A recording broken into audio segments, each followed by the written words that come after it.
ඉතාලියේ Milano නගරයේදී සිදු අතිශය ඛේදනීය අනතුරකින් ශ්‍රී ලාංකික සම්භවයක් සහිත තරුණයෙක් සහ ඔහුගේ පෙම්වතිය බවකින් ඉතාලි ජාතික තරුණියක් ජීවිතක්ෂයට පත්වීමේ අතිශය සංවේදී පුවතක් පසුගියදා වාර්තා වුණා.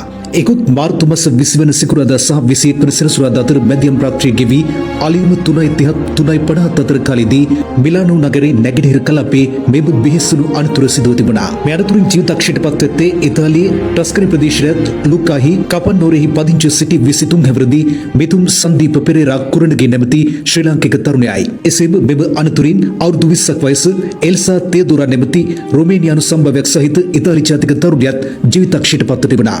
ඔවුන් දෙදෙනා ගමන්ගත් අධි බලත යතුරුපැදියක් ටැක්සි රථයක ගැටීමෙන් මෙම අවසනාවන්ත අනතුර සිදුව තිබුණා. අනතුර සිදුවන අවස්ථාවේ මිතුම් විසින් පදුණු ලැබ ඇත්තේ කොළ පැහැති වර්ගයේ අධි බලත යතුරුපැදියක්.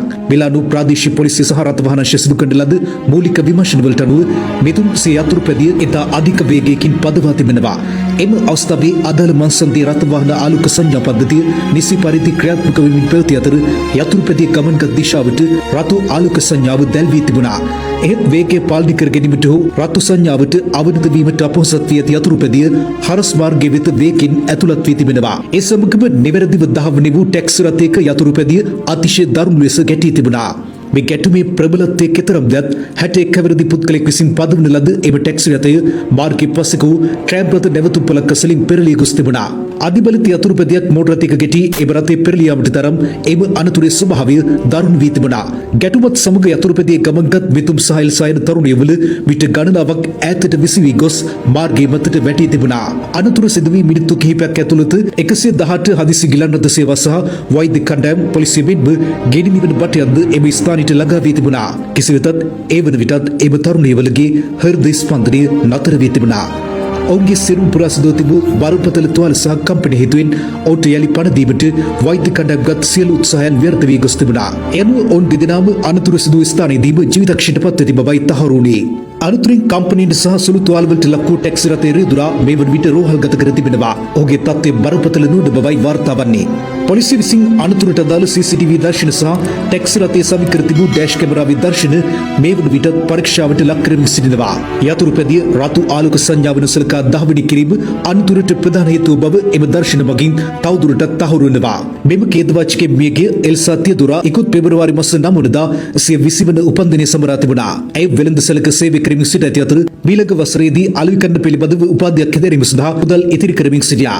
ඇය එදින රාත්‍රියේ සිය මිතුරයන් සමග උපන්දින සාදයකට සහභාගී වී පසුදින උදෑසන 10ට සේවයට වාර්තා කිරීමට තිබූ බැවින් ඇය රෑබෝවීමට පෙර නිවසට යාමට අපේක්ෂාවෙන් සිට තිබුණා.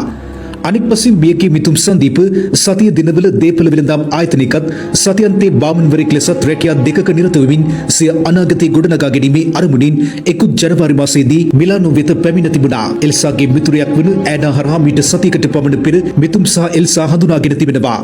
අනතුර සිදු වූ දිනේ ඔවුන් දෙදෙනා එකිනෙකා මුණ ගැසුණු දෙවන අවස්ථාව බවයි වාර්තා වන්නේ. අනතුරට පෙර එල්සාසේ මිතුරිය වන ඇනා වෙත වූ අවසන් කෙටි පණිවිඩේ මා ඔබට ආදරය කරන බවත් සදහටම ආදරය කරන බවත් මතක තබා ගන්න යනුවෙන් සටහන් කර තිබීම බොහෝ දෙනෙකු සංවේගයට පත් කර තිබුණා.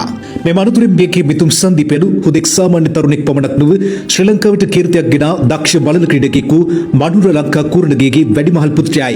මනුර ලංකා යනු 2000 වසරේ ඕස්ට්‍රේලියාවේ සිඩ්නි නුවර පැවති ඔලිම්පික් ක්‍රීඩාවල සඳහා ශ්‍රී ලංකාව නියෝජනය කළ එමෙන්ම මීට 400 සහාය දිවීමේ සොවෙන් ආසියාවම පරාජය කරමින් ශ්‍රී ලංකා ජාතික වාර්තාවක් පිහිටුවීමට දායක වූ විශිෂ්ට ක්‍රීඩකයෙක්. මේ අතර මියගිය මිතුම් ගැන ඔහුගේ මිත්තණියද අදහස් පළ කර තිබුණා. මිතුම් පුතා මගේ පණ හැම දෙයක්ම මට කියන්නේ. නැති වෙන්න පැය කිහිපයකට කලින් මාත් එක්ක කතා කළා. රෑ 7ට වැඩට යන්න ඕනි කියලා.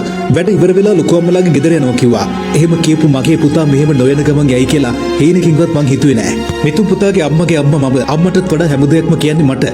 එයාගේ වයසට වඩා පොඩි ළමෙක් විදියට හැසිරෙන්නේ. මට හැමදාම වගේ කතා කරනවා. එදා වැඩ ඉවර වෙලා මිලානෝ වල ඉන්න ලොකු අම්මලා ගෙදර යන්න හිටියේ. ඒත් පාටියකට ගිය යාළුවෙක් එයාට කතා කළා පාටිය ඉවර වුණාම එයා ඉන්න තැනට ඇරලවන්න කියලා තියෙනවා. එයා විදේශ ජාතික තරුණියක්. එයාත් එක්ක යද්දි තමයි මේ අනතුර වෙලා තියෙන්නේ. ලංකාවේ ඉන්න අපිට එයාගේ දේහවත් බලන්න වෙන්නේ නැහැ. මගේ පුතා මගේ දුකස්ස පහලා හැමදාම රැයට කතා කරනවා. ඇයි පුතේ ඔයා අපිව දාලා ගියේ? බතු ආත්මික මගේම පුතෙක් වෙලා ඉපදින්න ඕනි පුතේ. යනුවෙන් ඇය අරුණ පුවත්පතට සඳහන් කර තිබුණා.